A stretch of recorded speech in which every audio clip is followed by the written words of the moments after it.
to just throw in the towel and say that it's over for you.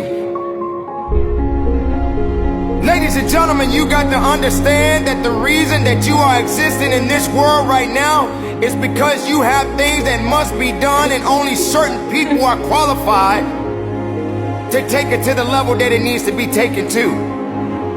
For there should never be a limitation to wherever it is that you are seeking and how far you are willing to travel and how far you are willing to go. Sometimes people tend to get a little lazy.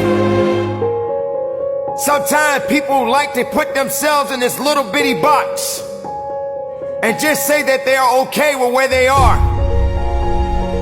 There can never just be an okay to anything when it comes to that life. There should never just be a complacent mindset.